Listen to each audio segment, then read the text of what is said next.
Hi, my name is Myrna.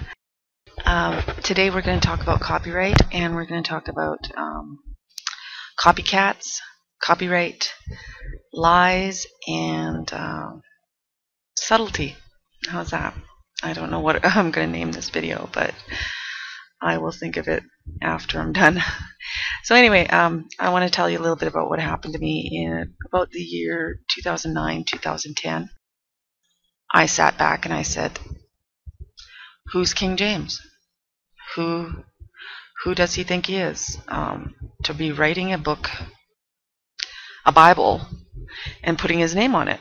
And I just asked that, to yourself. You ask questions to yourself, and that was one of the questions that I asked myself. And the Lord actually decided to show me, and it was wonderful. I'm really thankful for this. I'm blessed. I think I'm blessed for finding this out. So I'm going to show you exactly what copyright I know about. In 2006, I was doing websites, articles, building people to raise them to the top of Google. When I would write an article, it had to be unique, something that hasn't been written before. So I'd have to check it out and see if somebody had similarities to me, and if they were in the same arena that I was looking for my keywords and such. So I had to really look at copyright, and I really had to make things unique, because in order to be on Google, you have to be unique. In order to be on the place that I'm going to take you to right now, which is Squidoo, you have to be unique to come in here and write an article. And you make some money. Not much. The last amount of money I got was $20, and that was for 6 months of time. And so it's very slow. It's a slow process. Okay, so I'm going to show you how you can change. Because here's a scenario. Today, let's say it's 8 o'clock in the morning. I wake up, 20 Squidoo lenses, and I have to have them done by 3 o'clock. And then I have to work on the keywords and stuff and boost them up into Google and whatever. To make 20 Squidoo lenses, I don't have enough time. Because really, if you're going to make a Squidoo lens, sometimes you can only make 1 to 3 of them a day. I have a piece of software that will help me. Let's say I want to take an article here. This article, I will use this one. Hopefully this is a good article. And it looks pretty good, because this is all I'm going to use right here. And I want to take this, I want a similar article. And I want it to pass the copyright law that this woman, she has an article that she has a copyright on this article. Squidoo recognizes her first, and I came in second. So if mine is not unique, if it's too close to this lady's article, then Squidoo is going to say, get out of here. And they're going to kick me out and delete the article. Also, if Google sees that Crazy Cute Christmas Cupcakes has been used and mine is similar, they're going to keep her at the top, and I'm going to be kicked down. And I know that that's not a good thing, so I want to stay at the top. I hope you understand that. Okay, so I'm going to take my article. I don't do this anymore. I'm actually doing some different studies right now. So here's a percentage of changes, and I need to get this to 25 to 30%. In order for it to be my article, something that looks like I wrote it, but I need to make these fast, and I'm just showing the speediness of this, that I need 20 articles by the end of the day. Let's just say that. And so I'm going to go along, and I'm going to look at these words, and I'm going to try to put my own words in there as well as change some. An abundance of crazy cute Christmas cupcakes ideas. So I'm going to change it a little bit. Right now, crazy, let's say, I'm going to change that crazy to loony. Loony Precious Christmas Cupcake themes. and abundant. And I'll just change that to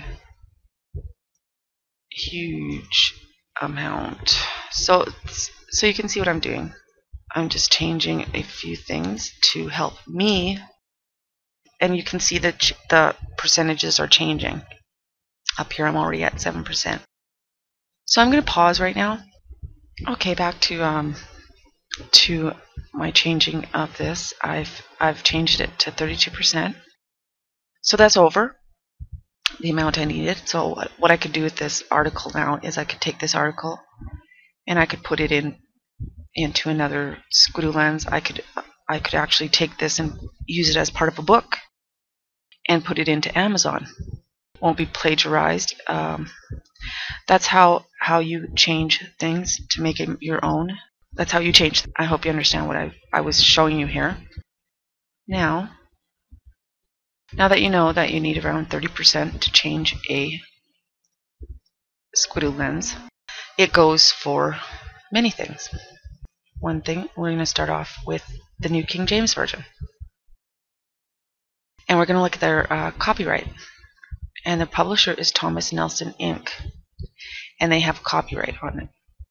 That you've got to follow their rules in order to use their scripture. So if I was to take a scripture, I'd have to write them and say, can I use this? And I may have to pay them, because that's how they make financial gain, is by selling their copyright material. And that's how people make gain. You know that by musicians and everything. You know how that works. So okay, they do have a copyright. And then we go to the NIV. NIV's publisher is Biblica, and their copyright information is similar. The one thing I've noticed here is that they've got prints. That means that something changed from here. And so they brought in a new print and changed those. Maybe there were some mistakes. And then there was mistakes there, so they changed it to there. Or they seen something that was different that they wanted to change, and then they changed it to there. So that's how you get new prints. Or if something's old, like 20 years old, and you want to bring in a new print, and you don't want to change any words, but you just want to put it back on the market, those things can be done. And then we'll go to the King James Version, and we'll look at their copyright law. Publisher is public domain. So public domain, I'm going to read to you what public domain means in my book here. Public domain, a published work upon which copyright or patent has expired, or which has not been patented or subject to copyright. It may thus be freely used by the public. So right there, I can actually take this King James. I know what I can do with King James is I can't change words on the King James Bible as part of the public domain. It has to be in its form. Let's say I didn't like the word in there, and I couldn't just very well go and change it. I would have to change it 30% in order for me to say, now it's mine, and now I've changed it. And that's the law. That's the copyright law. So there's also another law, and I'm going to show you that law, and that law is a very important law. This is the law that would make it so that I wouldn't touch this work.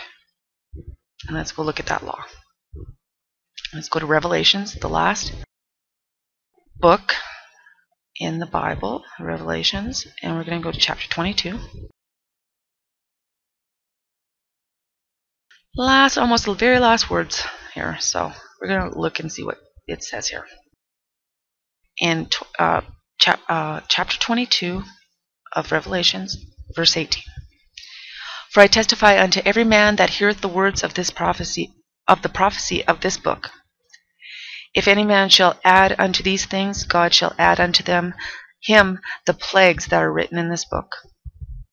So right there, you're being told by Jesus, if you touch this work, if you add, you're gonna get the plagues of this book added onto you. That's what it says.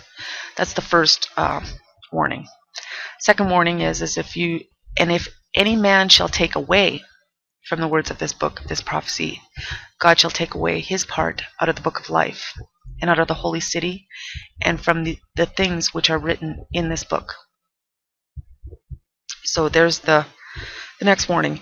What happens to people who change it by changing copyrights, by changing words, by making it something that's now theirs, and that is now copyright? Because now we know what copyright is, that each and everything that comes from this New King James Version has to be changed 30%. You know this. I've just showed you exactly what happens when you do change, when you change something that's already been written.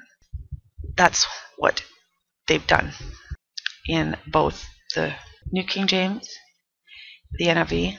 I want to start talking now. I'm going to take this down here. I want to start talking now about there's a little something sinister underlying here. There is something that is a little bit more than just copyright going on here in our presence, and I want to show you that. Right now we're going to go to Isaiah. We're going to go to Isaiah 14, and we are going to go, or chapter 14, verse 13. I want to talk to you about subtlety and what the devil's subtle, and he wants to, what does he want to do? Here's what he wants to do. He's put in his heart that he says, I will ascend into heaven. I will exalt my throne above the stars of God. I will sit also upon the mount of the congregation in the sides of the north. I will ascend above the heights of the clouds. I will be like the Most High. So he wants to be like the Most High. He wants to exalt his throne above the stars of God. And he will be like the Most High. Okay, so that was in KJV. So we'll go look at the NIV, and we'll go to Isaiah again, and we're in the NIV now, chapter 14, verse 12. And in the NIV it says, How you have fallen from heaven, morning star, son of the dawn. You have been cast down to the earth, you who once laid low the nations. That's what it says right there. And so if you've got an NIV, you may not think anything different of this. You might think, okay, something seriously has happened here.